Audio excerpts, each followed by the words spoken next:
अगर आप नए हैं तो सब्सक्राइब करने के बाद बेल बटन पर क्लिक करें वीडियोस टाइम पर और फ्री में देखने के लिए। और अगर वीडियो अच्छी लगे तो लाइक ज़रूर करें। दोस्तों, भारत एक विकासशील देश है जो कि बहुत ही तेजी से आगे बढ़ रहा है। आज के समय भारत एक बहुत बड़ी अर्थव्यवस्था है जो कि टोटल जीडीपी की तरफ से दुनिया में 5वें स्थान पर आता है। मगर भारत की आबादी दुनिया में दूसरी सबसे ज्यादा है और प्रति व्यक्ति आय के हिसाब से भारत दुनिया में 144वें स्थान पर आता है, जो कि ज्यादातर विकसित देशों के मुकाबले काफी पीछे है। आज के समय भारत की प्रति व्यक्ति आय सालाना $2151 है, जो कि भारतीय 1,73,000 रुपए के बराबर होता है। मगर यह राशि राज्य दर राज्य निर्भर करती है। भारत के कुछ राज्य जैसे कि बिहार और उत्तर प्रदेश इस राशि से काफी पीछे हैं। वहीं भारत के कुछ राज्य जैसे कि दिल्ली और हरियाणा इस राशि से काफी ज्यादा आगे हैं। तो आज हम जानेंगे भारत के 10 सबसे धनी राज्यों के बारे में जो शायद आपको नहीं पता। यह लिस्ट शुरू करने से पहले हमें यह ध्यान रखना है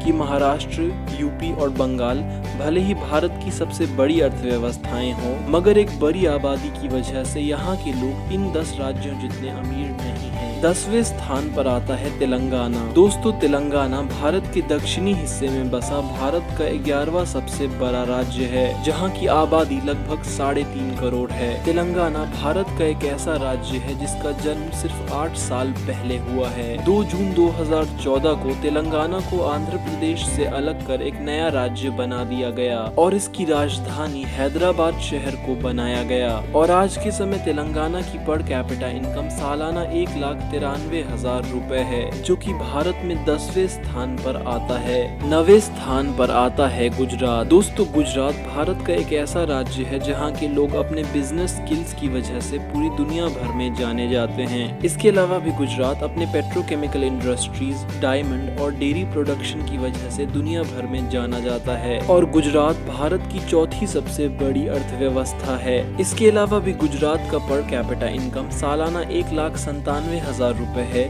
जो कि पूरे भारत में 9वें स्थान पर आता है। 8वें स्थान पर आता है उत्तराखंड। दोस्तों, उत्तराखंड को भारत के सबसे आध्यात्मिक जगहों में से एक कहना गलत नहीं होगा। और उत्तराखंड में मौजूद ऋषिकेश, हरिद्वार और केदारनाथ भारत के सबसे आध्यात्मिक जगहों में से एक है। इसके अलावा भी भारत की सबसे पवित्र नदियां गंगा और यमुना की शुरुआत भी उत्तराखंड से होती है। भले ही उत्तराखंड की ज्यादातर आबादी कृषि से जुड़ी हो, मगर फिर भी उत्तराखंड की इकोनॉमी में tourism, hydro power, pharmaceuticals, automobile और बायोटेक्नोलॉजी का एक बड़ा योगदान रहता है। और उत्तराखंड की पर कैपिटा इनकम सालाना 1,98,000 रुपए है, जो कि पूरे भारत में 8वें स्थान पर आता है। 7वें स्थान पर आता है केरला। दोस्तों, केरला को शिक्षा, स्वास्थ्य और रहन सहन इन सभी को मिलाकर भारत का नंबर 1 राज्य कहा जाता है। इसके अलावा भी केरला की प्राकृतिक विचित्रता काफी हैरान करने वाली है। बहुत लोग यह नहीं जानते कि भारत का सबसे पहला चर्च और भारत का सबसे पहला मस्जिद केरला में बनाया गया था। इसके अलावा भी केरला का पद्मनाभ स्वामी मंदिर दुनिया का सबसे धनी मंदिर है। केरला की कुल आय का 63% भाग टर्शरी सेक्टर से आता है। और केरला टूरिज्म, IT, फिशिंग और टी मैन्युफैक्चरिंग जैसी चीजों से भी काफी पैसे कमाता है। केरला की प्रति व्यक्ति आय सालाना 2 लाख से ज्यादा है, जो कि पूरे भारत में 7वें स्थान पर आता है। 6ठे स्थान पर आता है तमिलनाडु। तमिलनाडु जीडीपी की तरफ से भारत का दूसरा सबसे धनी राज्य है। और तमिलनाडु की राजधानी चेन्नई द न्यूयॉर्क टाइम्स के मुताबिक भारत का एकमात्र ऐसा शहर है जो कि दुनिया के 50 सबसे अच्छे शहरों में आता है। और तमिलनाडु भारत के सबसे बड़े ऑटोमोबाइल हब्स में से एक है। तमिलनाडु की आदमी प्रति आय सालाना 2,04,000 है, जो कि पूरे भारत में 6ठे स्थान पर आता है। 5वें स्थान पर आता है कर्नाटका। दोस्तों, भले ही कर्नाटका की एक बड़ी आबादी कृषि के साथ जुड़ी हो, मगर कर्नाटका की कुल आय का 66% हिस्सा सर्विस सेक्टर से आता है। भारत का IT हब बेंगलुरु कर्नाटका में मौजूद है और बेंगलुरु को भारत का सिलिकॉन वैली भी कहा जाता है, जिस वजह से कर्नाटका की प्रति व्यक्ति आय पूरे भारत में 5वें स्थान पर आती है, जो कि सालाना 2,10,000 रुपए के बराबर है। 4थे स्थान पर आता है हरियाणा। दोस्तों, हरियाणा भारत के सबसे विकसित राज्यों में से एक है और आज के समय हरियाणा के लोग स्पोर्ट्स, एजुकेशन, हेल्थ इन सभी क्षेत्रों में भारत का नाम रोशन कर रहे हैं। दिल्ली एनसीआर का एक बड़ा हिस्सा हरियाणा में आता है, जिस वजह से होंडा, पैनासोनिक, एरिक्सन समेत सैकड़ों मल्टीनेशनल कंपनीज के ऑफिस हरियाणा में मौजूद हैं, जिस वजह से हरियाणा की प्रति व्यक्ति आय सालाना 2,36,000 है, जो कि पूरे भारत में चौथे स्थान पर आता है। तीसरे स्थान पर आता है सिक्किम।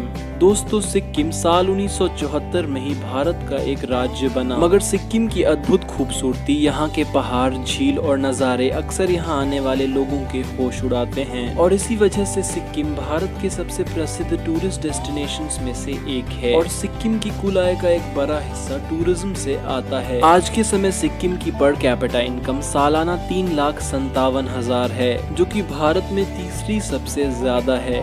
दूसरे स्थान पर आता है दिल्ली। दिल्ली न सिर्फ भारत की राजधानी है, बल्कि यह एक राज्य, एक यूनियन टेरिटरी और एक शहर भी है और भारत सरकार दिल्ली से ही पूरे देश को चलाती है। दिल्ली की कुल आय का 85% भाग टर्शरी सेक्टर से आता है, जिसमें technology, telecommunication, hotels, media, banking और टूरिज्म शामिल है। दिल्ली की पर कैपिटा इनकम सालाना 3,65,000 है, जो कि भारत में दूसरे स्थान पर आती है। पहले स्थान पर आता है गोवा। दोस्तों, गोवा भारत के सबसे खूबसूरत राज्यों में से एक है। गोवा के खूबसूरत बीचेस, कसिनोज और बार्स दुनिया भर से टूरिस्ट को यहाँ खींच लाते हैं। दोस्तों, गोवा की अर्थव्यवस्था टूरिज्म पर काफी निर्भर है, मगर इसके अलावा भी फिशिंग और माइनिंग भी गोवा की आय का एक बड़ा हिस्सा है। गोवा की पर कैपिटा इनकम सालाना 4,58,000 है, जो कि पूरे भारत में पहले स्थान पर आता है। तो आपको हमारी यह वीडियो कैसी लगी? अगर अच्छी लगी तो लाइक, शेयर और सब्सक्राइब करना ना भूलें। तो फिर मिलेंगे एक नई वीडियो के साथ, तब तक के लिए नमस्कार।